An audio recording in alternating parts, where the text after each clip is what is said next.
राधे राधे। कैसे हैं आप लोग? मैं अच्छी हूँ, आशा करती हूँ आप लोग भी अच्छे होंगे। आज मैं जो आपको कहानी बताने जा रही हूँ वो सुन के आप फिर रौंदे खड़े हो जाएंगे। और एक सच्ची कहानी है जो कि फ़िलहाल में ही अभी वो कहानी जो घटना अभी घटी है, जो कि दिशा शर्मा के बारे में। दिशा शर्मा 2 भाई और 1 बहन रहती है। एक भाई उसका मेजर रहता है और एक भाई भी कोई जॉब करते हैं।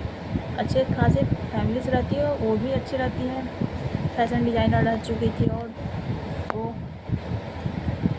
कितने पुरस्कार भी उसे मिल चुके थे। और उसका शादी एक अरेंज मैरिज शादी होता है जो कि घर वाले करते हैं, जो कि बहुत अच्छी खासी फैमिली रहती है। और ये लोग भी अपना दहेज देकर शादी करते हैं। उसकी सासू माँ रिटायर्ड चीफ जस्टिस रहती है और हस्बैंड क्रिमिनल वकील रहता है।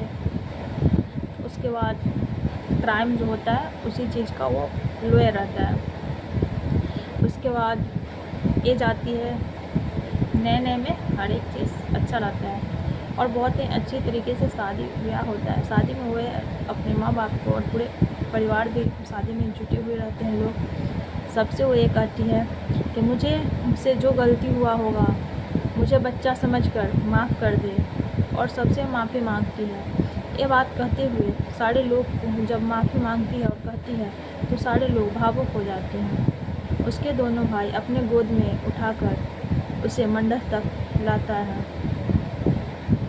उसके बाद शादी के बाद विदाई हो जाती है। पूरे दिन तक अच्छे रहते हैं। मैं शादी के 1 महीना भी नहीं होते हैं कि घर में अजीब अजीब से होने लगते हैं। उसे लोग ताने मारने लगते हैं, उन्हें बच्चे के लिए फोर्स करने लगता है कि बच्चा चाहिए बच्चा चाहिए, ऐसे करके। उसके बाद जब दिशा प्रेग्नेंट रहती है तो उसके पेट में जो बच्चा रहता है, तो अपने घर के लोग को बताने के बाद उसके घर के लोग, उसके हस्बैंड खुद वो ऐसा बोलते हैं कि ये किसका बच्चा है, वो ऐसे बोलता है। ये सब चीज़ सुनकर दिशा को बहुत ही बुरा लगता है और दिशा अपने घर वालों को बताती है कि ये कैसा है कि मुझे समझ में नहीं आता।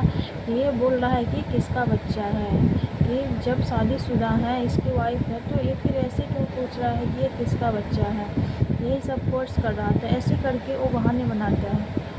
कुछ दिन तक ठीक चलता है। ठीक शादी के 6 महीने भी नहीं होते उसके बाद थोड़े देर में दिशा अपने रूम में आती है। उसके बाद वो अपने बेडरूम में चली जाती है। थोड़ी देर बाद उसकी सास आती है, जो कि वो भी चल जाती है ऊपर। उसके बाद उसके हस्बैंड आते हैं 2-3 आदमी को लेकर, वो सब भी ऊपर जाता है। ऊपर जाने पे दिशा को जब उतरता है, 1 घंटे बाद जब ऊपर से लेकर उतरता है, तो दिशा को बॉडी लेकर, दिशा मर चुकी थी, ऊपर से बॉडी लेकर ये सब मिलकर मार देता है और उसके बॉडी को लेकर नीचे जाते हुए नज़र आता है, जो कि पूरे सीसीटीवी कैमरा में कैप्चर हो जाता है।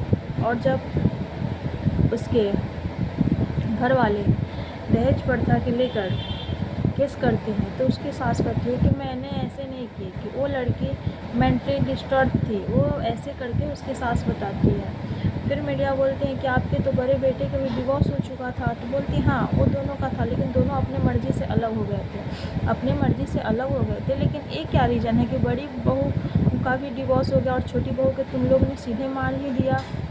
तो या तो तुम्हारी फैमिली में ही कुछ गड़बड़ है, तब तो बहू नहीं टिक पा रही है ना। नहीं तो जिसका फैमिली अच्छा रहेगा वहाँ पे बहू क्यों नहीं रहेगी, बहू को क्या प्रॉब्लम है। ऐसे करके वो सब बताती है। और ये बताती है कि वो डिप्रेशन की शिकार थी, कि पहले जब शादी से पहले वो बोली कि मुझे पेड़ पौधे बहुत पसंद थे, उसके लिए मैंने पेड़ पौधे लगा दिए, और उसने बाद में एक भी पेड़ पौधे में पानी नहीं दिया। अरे इंसान को पसंद रहता है तो इसका मतलब ये थोड़े है कि उसको टाइम मिले तभी ना पेड़ पौधे में पानी दे। उसको जब टाइम नहीं मिला होगा तो नहीं दी होगी।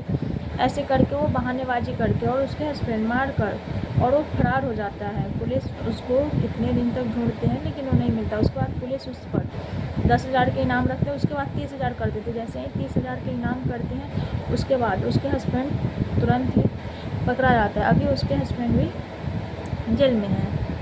तो वो कल या परसों में वो पकड़ा गया था, जो कि अभी हिरासत में है। और उसके सास ससुर वो भी वो सब इतने बहानेबाजी बना रहे हैं, इतने अच्छे तरीके से उसे मार कर दिया गया। तो इतनी अच्छी लड़कियों को, और इतने देखने में खूबसूरत थी, वैसी ऐसी अच्छी लड़की, इतने एजुकेटेड लड़की सबको मार दिया जा रहा है दहेज के लिए।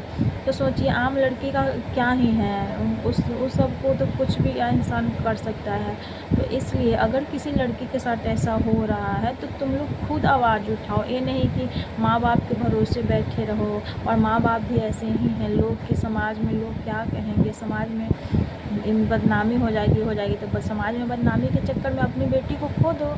अब जब मर जा रही है तो मेरी बेटी को मार दिया, ये सब कर दिया, ये सब चीज़ ड्रामेबाजी कर रहे हो। अब तो मर गया, उसका बेटा तो ज़िंदा है, भली जेल खट के आ ही जाएगा, लेकिन तुम्हारी बेटी तो चली गई ना। अगर करना ही है तो वो सब चीज़ ज़िंदा ही में करो। वो हाल करो लड़का वाला का कि फिर उस ज़िंदगी में किसी लड़की को टॉर्चर करना तो दूर की बात है कि वो अब मुँह से आवाज़ निकालने के लिए भी अपनी पत्नी से सोच कर निकाले, और नहीं तो खुद लड़की वैसे ही बने कि जो कि अपना हस्बैंड या सास ससुर जो भी घर में फैमिली अगर टॉर्चर करे तो कुछ छूने के लिए चाहे कुछ करने के लिए ना सोच समझ कर करे, वो हाल कर दो। जब लड़की करेगी तभी फैमिली सुधरेगा, नहीं तो बस यही है, मारेगा। कल एक दीपिका नागर के साथ हुआ जो 3 मंजिल पर से मार के फेंक दिया और सुसाइड का नाम दे दिया गया कि सुसाइड करके मारी है, हम लोगों ने नहीं मारा। तो फिर तुम लोगों ने नहीं मारा तो फिर उसके बॉडी में उतने निशान कैसे आए? वो खुद तो अपने बॉडी में निशान नहीं कर ली होगी।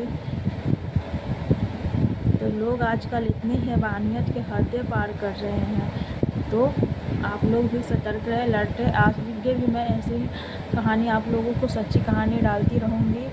अगर आप लोगों को भी बेटी हो, चाहे आप खुद एक लड़की हैं, तो आप लोग भी सतर्क हो जाएं और अपनी बेटी को ऐसे ही सिखाएं कि आप लोग कि तुम्हारे साथ कोई गलत करे तो तुम भी उसके साथ वैसे ही करो। कि ऐसे नहीं कि गाय बनकर भोली भाली बनी रहो, जब करोगे तब भी लड़के वाले सहताएँगे। नहीं तो अपने जान देना है तो अपनी जान से हाथ धो बैठो, अगर मुंह बंद करके रहना है और इज्जत प्रतिष्ठा प्यारी है तो। आगे भी मैं इसी तरह की वीडियो डालती रहूँगी। आप लोग प्लीज़ मेरे चैनल को लाइक और सब्सक्राइब जरूर करिएगा।